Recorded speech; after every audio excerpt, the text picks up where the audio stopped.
Well, hello there. Once again, this is Pastor J.D. Hatfield of the Riverside Christian Fellowship in Hernando, Florida. As always, you can find us on the web at voiceofvision.org or riversidechristianfellowship.com. You ever been in your car and the GPS tells you to go away you're not thinking is the right way, and then it says turn here and then turn there and then turn here and turn there, and you just miss it, or you forget it, or you're not paying attention, or you just dismiss it or whatever, and it doesn't come on and yell at you, does it? I mean, have you ever had that happen where the GPS will say something like this? I give up. I've been trying to help you get to the right place, but you won't follow my directions. I've had enough of this. I quit. And by the way, you're a lousy driver. That would scare you, wouldn't it? But the GPS doesn't do that, does it? But God is like a GPS in that way, because we think that some of the suffering that we have is more punishment than discipline. And God does use the consequences of your sins to guide and train you. And so you should think of it like your car's GPS. When you're traveling in your car, your GPS tells you which way to go, and if you miss a turn, it reroutes you to the next best course. And this rerouting can happen time and again as you try a shortcut or go a different way for whatever reason. And the voice of the GPS doesn't yell at you or call you foolish or, by the way, you're a lousy driver or stupid. It just keeps rerouting you based on your choices.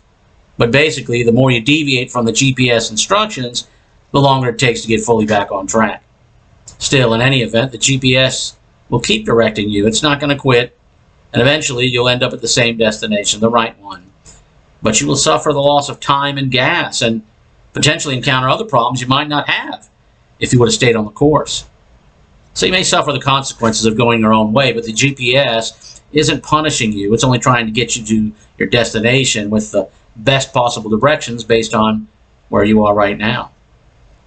And that's how it is with Christians under their lives with the guiding hand of God. They make their own choices, but God superintends their direction as they wind their way to their destination. If you decide not to take God's guidance in a matter, as you find it in the Bible, you veer off course. You may suffer consequences, perhaps increasingly so, the longer you defiantly stay off course. Or think you can take some parallel course and just stay just close enough to God's course that you can avoid living a godly life. Or appearing to be a Christian in front of your non-Christian friends, whatever it may be.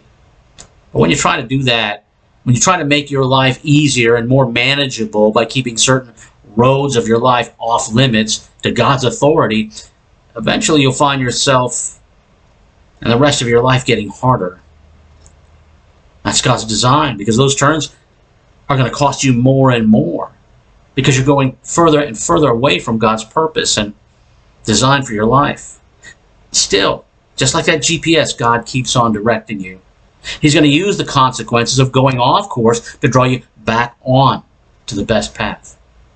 And God is infallible, unlike any GPS.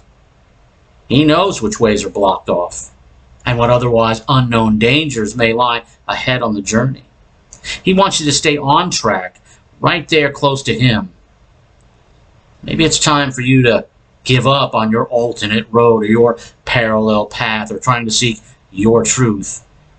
Maybe it's time to listen to God's truth, to listen and trust the GPS, God's positioning system. Well, that's all for today. Until next time, we'll see you here, there, or in the air. God bless you.